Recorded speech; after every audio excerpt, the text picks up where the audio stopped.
Оказавшись в Таджикистане, хочу заметить все радушие и гостеприимство всего населения, с которым встречаюсь.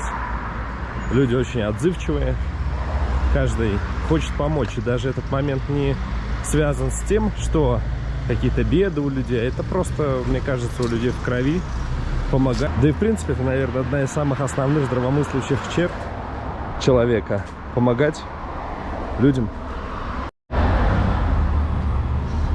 Гуляя второй день, также замечаю глазом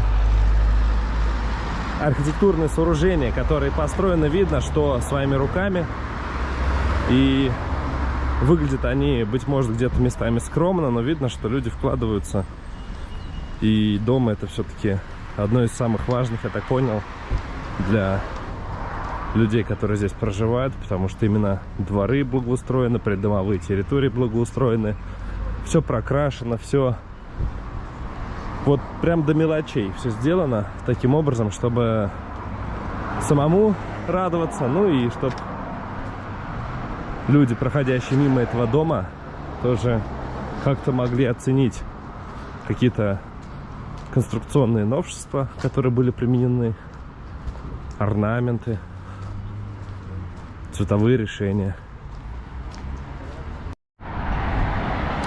Такой заботой к своему дому, наверное, позавидуют жители разных стран, потому что действительно видно, что для местного населения дом — это святое, и никто не будет желать там разбить окна, наверное, разукрасить стены, потому что, ну, как бы уважают все-таки какие-то труды. Ну и трудолюбие, да, это тоже тот момент, который заставляет обратить на себя внимание, что люди здесь не сидят без дела. Если сравнивать с Индией, люди там просто будут лежать, загорать, отдыхать, курить, выпивать. Здесь же как-то все иначе. Дети с детства приучены к труду, ну и взрослые.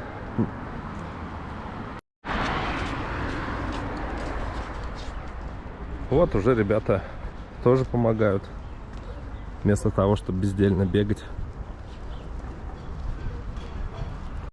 Еще хочу сказать про опрятность. Тоже такой момент, что таджики очень опрятные люди, и даже если они одевают рубашку, у них будет майка под рубашкой, и это все еще и проецируется на детях. То есть если бы у нас ребенок шел там грязный, драный, ободранный, чумазенький, ну как бы не вызвало никаких вопросов, потому что это просто ребенок, то здесь дети ходят в пиджачках-то, в туфельках. Вот шел буквально по самой простой улице. Чуть прошел, чуть повернул, и опять невероятный какой-то парк. Для сравнения, сейчас где-нибудь поем и поеду в какой-нибудь самый-самый далекий уголок города, чтобы посмотреть, как там идет жизнь, живут люди и проходит время. Очень мало информации о том, что среди таджиков были величайшие мудрецы, философы, поэты, которые практически изменили мир. Один из них — это Абу Али Хусейн ибн Абдаллах ибн Аль-Хасан ибн Сина, известный на Западе как Авиценна.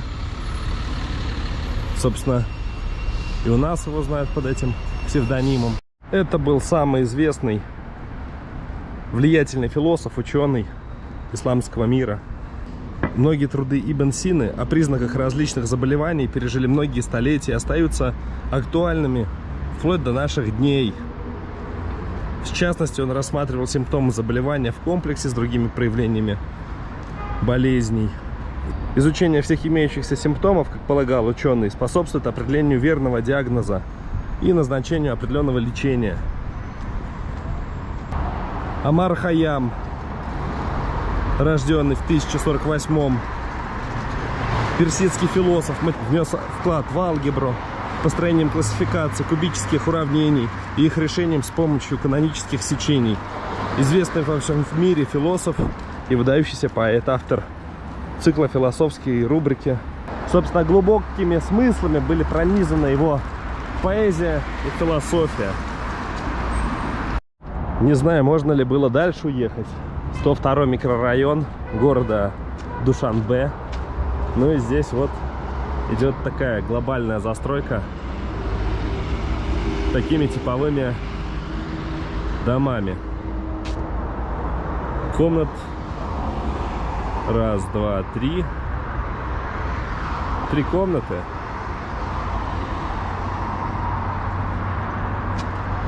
В среднем в доме. Ну вот ребята, которые здесь живут, я думаю, понимают, что это за место, что это за местность. Местные голуби. Не могу понять, это тандыр, что ли, на улице стоит? Или что-то непонятное. Но вот опять еще один тандыр. Я бы сказал, что здесь, в принципе, как говорится, на отшибе и пожить неплохо было бы. Такие уютные дома.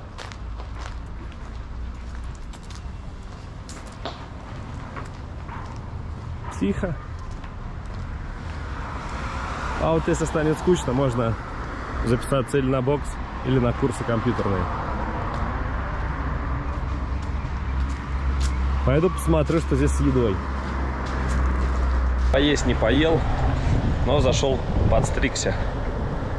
20 самони. Обошлась моя стрижка. Длилась она минут 20. Может даже чуть меньше. Что-то состояние такое, что хочется спать постоянно. Хоть вроде и сплю, но, блин, в сон клонит. Вот как сяду, сразу хочется спать. Отличие от центра и окраины, наверное, лишь в том, что здесь очень немноголюдно. Мало магазинов, ресторанов, кафе, рынков. Но в целом тут даже очень уютно. Детвора что-то рвет. Наверное, какие-то фрукты.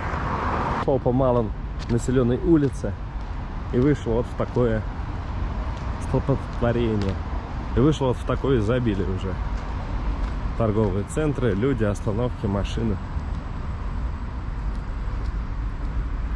Люди первого этажа немножко увеличивают себе площадь за счет того, что постройки оттягивают ближе к улице. Ну и уже получается полноценный дом. Двухкомнатная на 5-м этаже. Чистовая вода, крыши нет проблем. Школа-садик 3500. 35 тысяч долларов. Да, это, наверное, продажа. 60 тысяч долларов, 85 тысяч долларов, 35 тысяч долларов, 70 тысяч долларов. Самая дешевая 23 тысячи комната, однокомнатная. Ну вот если хотите жить в Душанбе, 23 тысячи долларов и все. От себя выделю, что организация микрорайонов очень грамотно сделана. То есть небольшое ответвление, куда уходит жилая постройка по окружности. Вдоль окружности магазины, аптеки, кафе. Внутри располагаются школы, всякие всевозможные стадионы, мечети. Культурная, так скажем, программа. Ну и поверху вот идет дорога основная, где можно сесть на любой транспорт и поехать. Вот я приехал оттуда.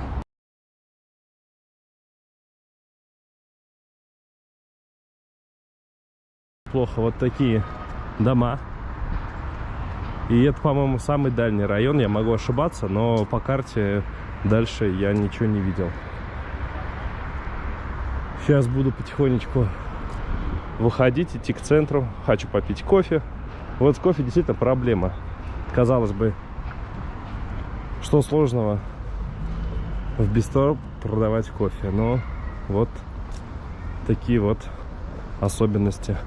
Ну или мне это попадается. Сколько раз я не заходил, везде есть напитки разные, но кофе нет. А вот касаемо детских площадок и увеселительных мероприятий в самом далеком микрорайоне города Душанбе. Или одного из самых далеких. Вот такая детская площадка. Мне кажется, детей столько нету, сколько здесь места для их развлечения. Высокие заборы, чтобы можно было играть в футбол и не бояться, что вот на этот участок дороги вылетит мяч. Ну и находится площадка внутри дворовой территории, и где вы будете наблюдать без проблем свое чадо, которое играется у вас недалеко от дома. Пользуясь случаем, хочу еще раз поблагодарить всех жителей Таджикистана, Душанбе, которые остаются неравнодушными к этой ситуации. Сегодня как раз-таки задумался о том, что действительно, наверное, неправильно сидеть в одном и том же городе, ходить, как говорится, по одним и тем же улицам, а попробую поездить. Узнать хочу, где, откуда ездят автобусы, как люди добираются подешевле, как люди добираются подешевле между городами. Ну и отправлюсь потихонечку по этой прекрасной стране. А здесь для себя открыл возле фонтанов одно из интересных и вкусных мест, где можно поесть наподобие столовой.